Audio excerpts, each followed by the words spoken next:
standing right here, presenting from Senior High School of Mines, Jakarta, and we would like to oppose a motion that says this House believes that AI tools do more harm by reducing the students' ability to think critically and to solve problems independently needed for future careers and real life.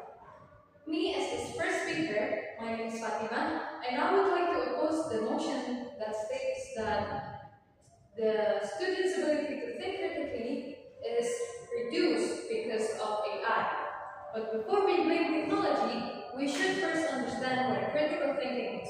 So critical thinking is the ability to analyze information deeply and objectively. But the fundamental question is, why do we see so many students are struggling to think critically nowadays? Is it because they don't want to, they're forced not to, or they just simply not know how? So to get into that, we should go back to the very essence of the education itself.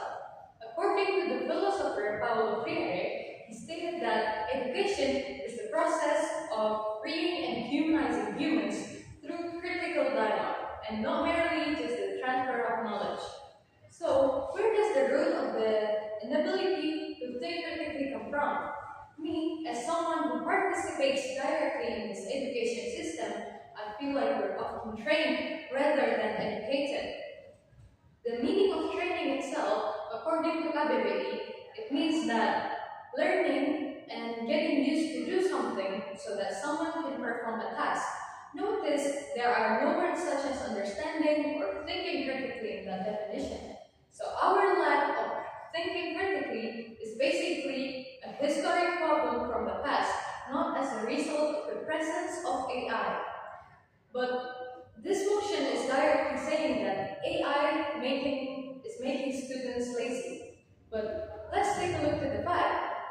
Studies in educational and evaluation stated that 250 university students in China from 3 different public universities did an AI-based post-test and pre-test, and the result is completely the opposite.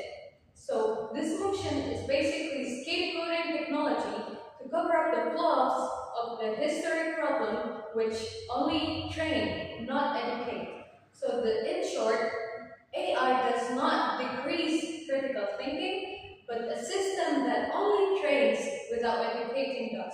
Thank you. My name is Arjun Gantia, and I am the second speaker of the opposing team. So the affirmative argues that AI makes the student more dependent, but we argue that AI actually makes them much more capable. Let's take a closer look at that. So if I use a tractor instead of a handheld plow field, am I less dependent? No, I am more productive. In 2026, independence means the ability to take something complex like optimizing a workflow and turn SME and using AI to solve it in hours instead of weeks. That is the independence that could get you hired in top tier law firm, Gojek, and Tokopedia. We are not making students more dependent. We are giving them the power to compete in a global scale. Firstly, let's take a look at the future career the motion mentions. A landmark study by Harvard Business School and BCG in 2023 reveals that professionals using AI completed 25% work more faster and 40% higher quality. So the independence in the global scale is the ability to compete. If our graduates aren't having any AI native skill, they are not independent, they are unemployed. The most successful person in the future is likely to be the one that are using AI at its maximum capabilities for their advantage. Lastly, we must acknowledge about the educational institutions that have already crossed the Rubicon. The 2026 Joint Industrial Degree has already passed the AI guidelines into our curriculum. It did not get there by accident. It's because our government realizes that AI literacy is the new literacy. We cannot be independent while being virtually and digitally illiterate. Judges, we must choose. If our graduates are the ones that are independent but obsolete, or do we choose our graduates that are the master of the most powerful technology in our time? The affirmative offers a path back to the past, while the opposition offers a keys to the future. For our graduates, survival in the global market, this motion must fall. Good evening, judges. Let me introduce myself first. My name is Ahmad Misbah, and before we blame AI for how students think, maybe we should ask ourselves first. Have we ever stopped to watch how a student actually use it? Because using AI is not passive. First, we have to make a question. And forming a good question requires understanding.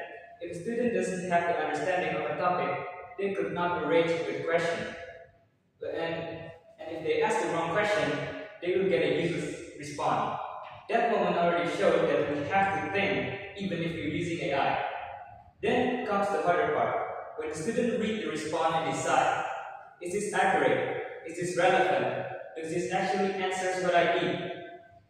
They cannot just copy and paste it. They have to judge. They have to filter it. They have to rewrite it in their own word, and they also have to catch whenever the AI makes a mistake. And that is not dependency. That is exactly how independent problem solving when it was paired with the right tools. Let's think about it this way.